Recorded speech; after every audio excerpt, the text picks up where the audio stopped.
Good morning, students. I hope you all are well and doing your study very well.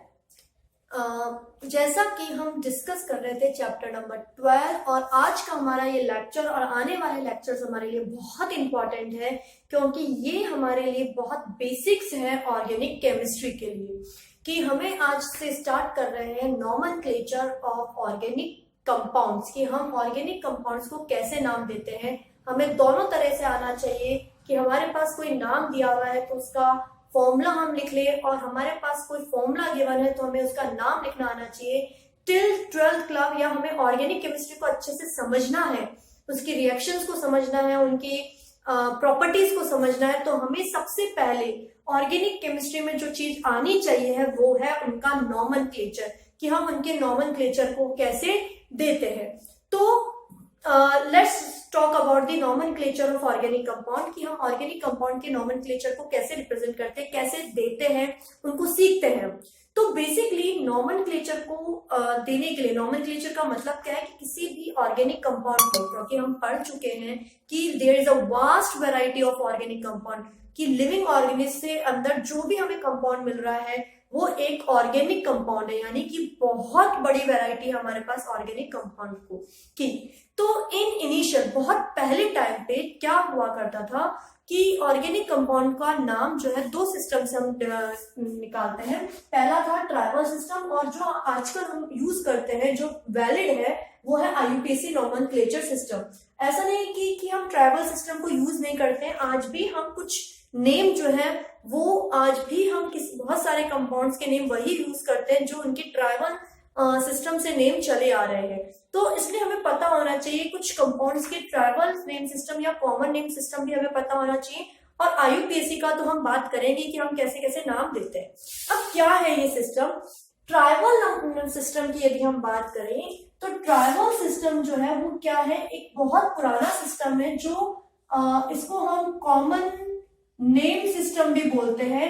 अब ये क्या था कि tribal name system generally based on the origin of a particular organic compound कि वो organic compound कहां से निकाला गया है, उसको कहां से ऑब्टेन किया गया है, उसके बेसिस पे या उसकी प्रॉपर्टीज के बेसिस पे कि उसकी ऑरिजिन के बेसिस पे या उनकी प्रॉपर्टी क्या है उसके बेसिस पे क्या करते थे, हम उनका नाम दे देते थे।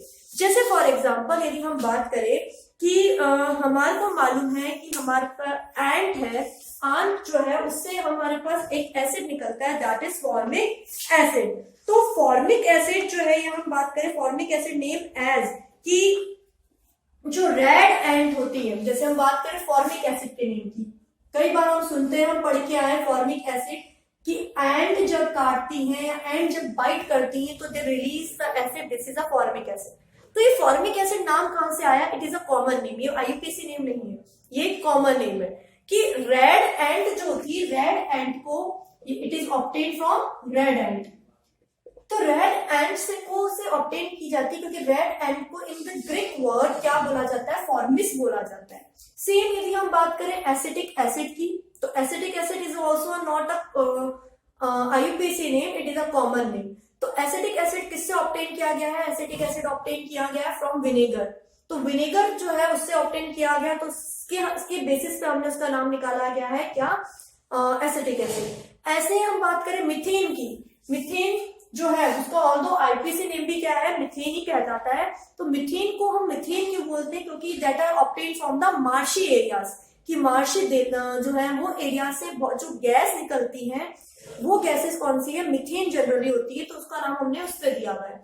सिट्रस फ्रूट से जो एसिड निकलता है उसको हमने बोल दिया सिट्रिक एसिड। ऐसे ही ग्लूकोज, माल्टोस या हम बात करें सुक्रोज, ये सारे जो नाम है वो हमें कहां से दिए गए हैं? जो उनकी प्रॉपर्टीज है उनके वहां से उनको नाम दिया गया है। तो ट्रैवल नेम जो सिस्टम है वो कहाँ किस पे बेस्ड है कि उनका ऑरिजिन क्या हुआ है, कहां से उनका ऑरिजिन है, कहां से उनको निकाला गया और क्या उनकी प्रॉपर्टीज है, उनके बेसिस पे हम उनको नाम दे देते हैं।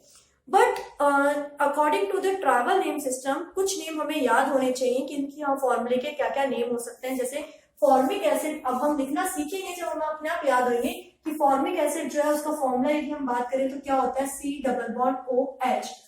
इसको हम फॉर्मिक एसिड भी बोलते हैं। तो जब हम इनके आईयूपीएसी नेम लिखेंगे तब हम ध्यान देंगे कि इनको कॉमन नेम हमें कुछ स्पेसिफिक कंपाउंड्स की कॉमन नेम याद होने चाहिए कि जैसे FCOH को हम क्या बोलते हैं, फॉर्मिक एसिड बोलते हैं। या हम बात करें एसिडिक एसिड क्या है, एसिडिक एसिड यदि हम बात करें तो next compound is acetic acid that are obtained from vinegar. क्या होता है CH3COOH। ये हमारा क्या है, एसिटिक एसिड कंपाउंड है। अब बात आती है इन ट्राइबल नेम सिस्टम के अंदर भी कुछ हमारे लिए इंपॉर्टेंट हम ये बोल सकते हैं कुछ इंपॉर्टेंट टर्म्स हैं जिन्हें हमें समझना पड़ेगा, क्योंकि वो टर्म्स हमारे को आगे जाके आईयूपीएसी नेमिंग सिस्टम में भी हेल्प करेंगी और जब हम आइसोमेरिज्म पढ़ते हैं तब भी वो हेल्प करती है। तो कॉमन नेम सिस्टम के अंदर क्या बोला गया है कि यदि कोई कार्बन की चेन बिल्कुल सीधे फॉर्म में है, उसमें कोई ब्रांचिंग नहीं है, जैसे फॉर एग्जांपल यदि हम बात करें एक कार्बन की चेन हमने ये बनाई है, ठीक है, 1 2 3 4 5 6 सारे कार्बन क्या है, मान लीजिए सिंगल बॉन्ड से जुड़े हुए, हमने उनकी वैलेंसी कंप्लीट कर दी, कंडेंस फॉर्म में लिख के CH2 CH2 CH2 CH2 and CH3। तो according to trivial name system की यदि कोई कार्बन चेन बिल्कुल सिंगल फॉर्म के अंदर है, सीधी चेन है, उसमें कोई ब्रांचिंग नहीं है, सिर्फ दो एंड्स ही हमें ऑब्टेन हो रहे हैं, first and second, one and last one, और कोई ब्रांचिंग और कोई एंड नहीं मिल रहा है, तो ऐसे कंपाउंड्स के नेम के आगे हम क्या लगा देते हैं, स्मॉल एन। उसको हम किससे रिप्रेजेंट करते हैं, स्मॉल एन से रिप्रेजेंट करते हैं। जैसे 1 2 3 4 5 6 है तो इसको हम बोलेंगे एन हेक्सेन। सेकंड इन्हीं में एक और टर्म आती है, वो है आइसो।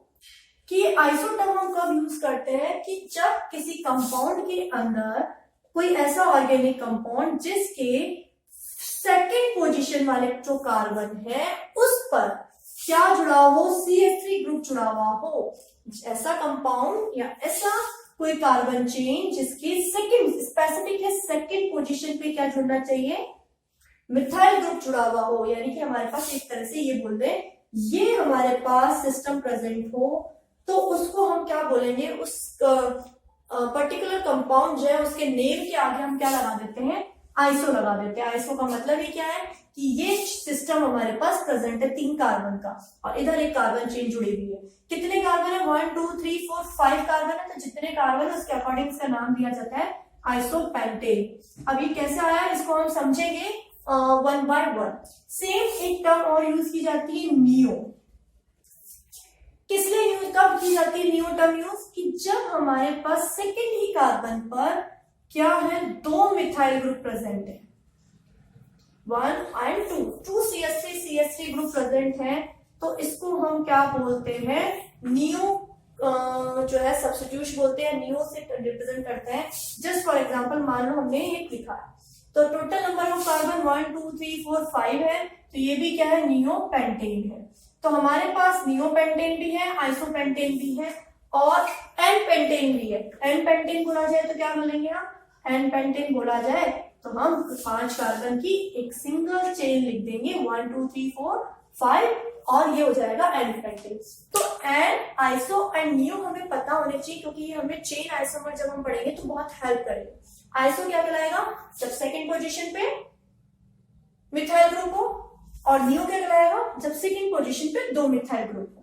तो ये तो हुआ हमारा कुछ ट्राइबल सिस्टम जहां पर हमने बात करी कि नेम जो है वो किसके बेसिस पे है, ओरिजिन और प्रॉपर्टीज के बेसिस पे। जैसे हमने बात करी oxalic acid, citric acid, lactic acid, ये सारे जो नेम है वो किसके बेसिस पे दिए गए हैं, ये कॉमन नेम सिस्टम है और आज भी हम इनको यूज करते हैं। अब क्या हुआ कि जैसे जैसे ओरिजिन मतलब हम डिस्कवर करते गए ऑर्गेनिक कंपाउंड्स को, वैसे वैसे उनके ऑल्दो ये बहुत इजी थे नाम, लेकिन उनको याद रखना, उनको इतने सारे कंपाउंड्स को एक साथ याद रख के उनकी प्रॉपर्टी को समझना बहुत डिफिकल्ट हो गया था। तो हमारे पास एक कमिटी का फॉर्म हुआ, दैट इज IUPAC। क्या है ये IUPAC? It is a international union for pure and applied chemistry. What is the full form of IUPAC? The full form of IUPAC is international union for pure and applied chemistry. ये एक union है जो क्या देती है, जो chemistry, organic chemistry में सारे नॉमेनक्लेचर पर वर्क करती है। तो इन IUPAC ने कुछ क्या करा, इस कमिटी ने कुछ सर्टेन रूल बनाए to give the nomenclature of organic compound, कि ऑर्गेनिक कंपाउंड्स को नॉमेनक्लेचराइज करने के लिए, उनका नाम देने के लिए, हम उनको कैसे जानेंगे, उसके लिए कुछ सर्टेन रूल्स बनाए और हम उन रूल्स को फॉलो करके ही क्या करते हैं, किसी भी ऑर्गेनिक कंपाउंड्स का नॉमेनक्लेचर करते हैं। तो सबसे पहले हम यही समझेंगे कि वो रूल्स क्या हैं और कैसे हम उनका नॉमेनक्लेचर करते हैं, और फिर वन बाय वन हम इसको आगे प्रोसीड करेंगे। तो देखिए, यदि हम IUPAC नॉमेनक्लेचर के ऊपर जाते हैं तो IUPAC international union for pure and applied chemistry क्या कहती है, उन्होंने कुछ सर्टेन रूल क्या करे हैं ऑर्गेनिक कंपाउंड को देने के लिए, ऑर्गेनिक कंपाउंड के नेम्स को रिप्रेजेंट करने के लिए कुछ सर्टेन रूल्स को फिक्स किया है और हमें वन बाय वन उनको समझना है अच्छे से, ताकि हम यदि हमने ये चीज अच्छे से समझ ली कि नॉमेनक्लेचर हम कैसे कर सकते हैं, तो हमारा ऑर्गेनिक केमिस्ट्री का हाफ ऑफ द पार्ट जो है वो बहुत इजीली हमारे को आ जाएगा। तो क्या कहता है इस IUPAC नॉमेनक्लेचर सिस्टम, हम एक एक करके उस रूल्स पर समझेंगे और उन पर बात करेंगे। सबसे पहले हम बात करते हैं कि हर एक कंपाउंड का एक ही स्पेसिफिक नेम होगा। ऐसा नहीं होगा कि एक कंपाउंड का कोई अलग अलग बहुत सारे नेम हो। अकॉर्डिंग टू IUPAC एक कंपाउंड का, किसी भी कंपाउंड का एक सर्टेन ही क्या होगा, नेम होगा, और वो नेम जो है वो कितने चीजों से मिला हुआ होगा। जैसे हमारा नाम है, हमारे नाम के अंदर हम यदि कोई मेल है तो मिस्टर लगाते हैं, कोई फीमेल है तो हम मिस या मिसेस लगाते हैं। सेम फिर हमारा क्या है, एक पर्टिकुलर नेम होता है सबका, और उसके बाद क्या होता है, सरनेम होता है। तो जैसे हमारे नाम के अंदर 3 कंपोनेंट हैं, वैसे ही IUPAC के जो ऑर्गेनिक कंपाउंड्स हैं नॉमेनक्लेचर के, उसके अंदर भी हम पूरे नाम को 3 पार्ट में डिवाइड करते हैं। पहले जो नाम है वो है प्रीफिक्स, जैसा हम मिस्टर एंड मिसेस लगाते हैं, प्रीफिक्स कभी लगाते हैं कभी नहीं लगाते हैं, ठीक है। तो यहाँ पर यदि प्रीफिक्स जो हम बात करेंगे, जब हमारे पास हम देखेंगे किस कंडीशन में प्रीफिक्स लगेगा, किस कंडीशन में प्रीफिक्स नहीं लगेगा। तो पहली चीज हमारे पास प्रीफिक्स है, फिर आता है हमारा सेकेंड रूट चेन, और फिर होता है सफिक्स, यानी कि किसी भी ऑर्गेनिक कंपाउंड का जो नेम है वो 3 एलिमेंट से मिलके बना है, या उसके अंदर 3 एलिमेंट प्रेजेंट होंगे। पहला prefix, second root chain and third suffix. अब ये क्या है, किसको हम सफिक्स लगाएंगे, किसका हम रूट चेन बताएंगे और किसका हम प्रीफिक्स बताएंगे। तो सबसे पहले हम बात करते हैं किसकी, रूट चेन। रूट चेन जो नेम का रूट चेन जो है वो हमें क्या बताता है, number of carbon in the chain, कि उस चेन के अंदर कितने कार्बन प्रेजेंट हैं उसका को हमें बताते हैं। कि रूट चेन का नाम हमें ये बताएगा कि उस चेन के अंदर कितने कार्बन प्रेजेंट है, और ये हमारे को फिक्स किया हुआ है कि यदि 1 कार्बन है तो उसको हम क्या बोलेंगे, 2 कार्बन है तो हमें क्या बोलना है, 3 है तो हमें क्या बोलना है। एटलीस्ट हमें टिल 10 कार्बन तक यदि कोई कार्बन चेन है तो उसका अकॉर्डिंग टू IUPAC क्या नाम है, क्या रखा गया, वो हमें याद होना चाहिए। तो जैसे फॉर एग्जांपल हम बात करते हैं, यदि किसी कार्बन चेन में एक ही कार्बन प्रेजेंट है तो हम जो मेन वर्ड यूज करते हैं वो क्या यूज करते हैं, मिथ यूज करते हैं। ऐसे यदि हम बात करेंगे कि और सेकंड कार्बन है तो हम उसके लिए क्या यूज करेंगे, हम यूज करेंगे। तो यदि हम देखें कि एक ही कार्बन होता है तो हम जनरली मिथ यूज करते हैं। कार्बन चेन में यदि 2 कार्बन है मेन चेन के अंदर, मेन चेन क्या होती है वो अभी हम समझेंगे। तो 2 कार्बन है तो हम क्या यूज करेंगे, इथ। 3 कार्बन है तो प्रोप, 4 कार्बन है तो ब्यूट, 5 है तो पेंट, 6 है तो हेक्स एंड सो ऑन। तो एटलीस्ट 10 तक हमें पता होने चाहिए कि उनके लिए हम IUPAC में क्या वर्ड यूज करते हैं। या हमारे पास कोई नाम दे रखा है, तो मान लो मैंने बोला डेकेड, तो डेक आ रहा है, इसका मतलब वो जो कंपाउंड है ऑर्गेनिक कंपाउंड, उसमें कार्बन की चेन जो है वो कितनी है, 10 है। ये हमारे को पता चल जाएगा इनको पता लगने से। तो रूट चेन हमें क्या बनाती है, number of carbon in the chain. Now what is prefix, prefix जो है वो जनरली हमें किसके बारे में बताता है, उस चेन के ऊपर कितनी ब्रांचिंग लगी, यानी कि प्रीफिक्स के अंदर हम किसका नाम देते हैं, ब्रांचिंग का नेम देते हैं। अब ये ब्रांचिंग का जो नेम है वो क्या हो सकता है, या तो ये एक कोई एल्काइल ग्रुप हो सकता है, या फिर कोई सेकेंडरी फंक्शनल ग्रुप हो सकता है, या फिर क्या हो सकता है, कोई सेकेंडरी फंक्शनल ग्रुप। अभी सेकेंडरी फंक्शनल ग्रुप क्या है और एल्काइल ग्रुप क्या है, इसको अभी हम समझेंगे। और जो हमारा सफिक्स है, ये सफिक्स हमारा क्या बताता है कि वो आईयूपीएसी या वो ऑर्गेनिक कंपाउंड किस कैटेगरी को, किस फैमिली को बिलोंग कर रहा है। भाई और अलग अलग तरह के हमारे पास ऑर्गेनिक कंपाउंड है, हमारे पास अल्कोहल है, हम पढ़ के आए थोड़ा बहुत, अल्कोहल है, एल्डिहाइड्स है, एल्केन है, एल्कीन है, एल्काइन है, अमाइन है, साइनाइड है, बहुत सारे हैं। तो सफिक्स है, यानी कि हमारा एक तरह से हम ये बोल सकते हैं कि हमारा सरनेम हमें बताता है कि वो पर्टिकुलर पर्सन जो है वो किस कास्ट को बिलोंग कर रहा है। तो सेम यहाँ पर यही है कि सफिक्स हमें बता रहा है कि हम वो ऑर्गेनिक कंपाउंड किस फैमिली को बिलोंग कर रहा है, उसकी किस कैटेगरी को वो बिलोंग कर रहा है। तो सफिक्स हमारे को जनरली किसके बारे में बताता है, प्राइमरी फंक्शनल ग्रुप के बारे में बताता है। तो किसी भी ऑर्गेनिक कंपाउंड का जो नेम है वो इन 3 एलिमेंट से मिलकर बना हुआ होगा। जो मेन कार्बन चेन होगी वो रूट चेन होगा, रूट चेन का नाम होगा main carbon number. Second prefix क्या होगी, ब्रांचिंग यदि उसमें है तो हम ब्रांचिंग का नेम देंगे, और ब्रांचिंग जनरली क्या होगी, एल्काइल ग्रुप या सेकेंडरी फंक्शनल ग्रुप। और सफिक्स जो है वो हमारे पास क्या होंगे, प्राइमरी फंक्शनल ग्रुप होंगे। अब सबसे पहले हम बात करते हैं एल्काइल ग्रुप क्या होते हैं, या हम सिंपल से पहले बात करते हैं जो हम सबसे पहले सिंपल सा नॉमेनक्लेचर लेके देखते हैं कि हम उसका रूल्स क्या है, और सिंपल 1 बाय 1 बात करते हैं कि जब हमारे पास सब में कि एक हमने बात करा कि ये कोई कंपाउंड दे रखा है 1 2 3 4 एंड दिस, या सिंपल हम बात करें नॉन ब्रांचिंग, ये एक कंपाउंड है। अब इसमें कितने कार्बन है, मुझे दिख रहा है 1 2 3 4 कार्बन है। तो 4 कार्बन के लिए आईयूपीएसी के अकॉर्डिंग हम क्या यूज करते हैं, ब्यूट यूज करते हैं, यानी कि इसका नाम जो है वो कहाँ होगा, ब्यूट तो होगा ही सही, ठीक है। आप क्योंकि आगे हम पढ़ेंगे ये जो फंक्शनल ग्रुप है, ये फंक्शनल ग्रुप कौन कौन से क्या क्या है, किसके लिए हम क्या यूज करते हैं, कि मान लीजिए कि सारे कार्बन जो है आपस में सिंगल बॉन्ड से जुड़े हुए हैं, तो हमारा जो फंक्शनल ग्रुप या हमारा जो सफिक्स है वो सफिक्स क्या लगता है, एन लगता है, यदि हमारे पास सारे कार्बन किससे जुड़े हुए हैं, सिग्मा बॉन्ड से। और यदि हमारे कार्बन की चेन के अंदर डबल बॉन्ड आ गया तो हम उसके लिए सफिक्स क्या यूज करते हैं, इन यूज करते हैं।